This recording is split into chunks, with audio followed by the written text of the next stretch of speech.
जीतनराम मांझी जी का जीभ काटा गया। न्याय दलितों को नहीं मिल रहा है, SC ST कोर्ट खाली है। तो हम तो मांग करते हैं सदन से कि अयोध्या मंदिर में भी इस्लाम धर्म के मानने वालों को मेंबर बनाया जाए। राम मंदिर बन गया है, बहुत अच्छी बात है, विवाद खत्म हुआ, किसी को कोई तकलीफ नहीं है।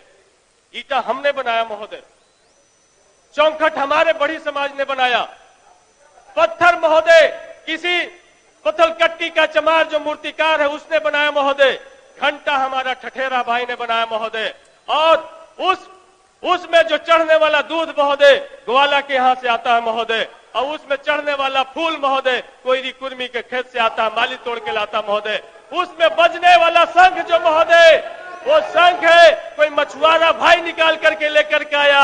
लेकिन सर्व तब होता महोदय कि जब बन के तैयार हो जाता है, भारत की राष्ट्रपति द्रौपदी मुर्मू जी को लाया नहीं जाता महोदय। दुख तो तब होता महोदय कि राष्ट्रपति भी हो गए लेकिन प्राण प्रतिष्ठा में हम नहीं जा सकते हैं क्योंकि हम आदिवासी हैं। आराम से बोलिए, आराम से बोलिए, बहुत बड़ा तकलीफ नहीं बोलिए। इसलिए महोदय हम कहना चाहते हैं कि आज ये जो बजट है जीतनराम मांझी जी का तो जीभ काटा गया महोदय।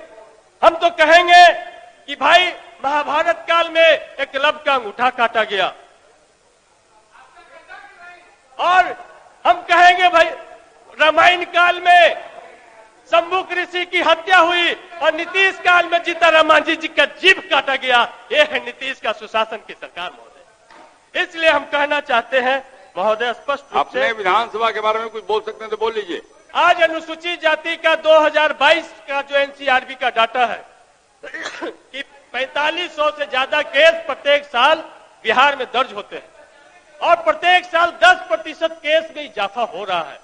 लेकिन केस में जो कन्विक्शन रेट है महोदय बिहार में पूरे भारत में सबसे कम है। न्याय दलितों को नहीं मिल रहा है, SC ST कोर्ट खाली है, उनके PP का पद खाली है, जिसके वजह से उनका कन्विक्शन रेट जीरो के लगभग 0.98% है महोदय, 1% से भी कम है।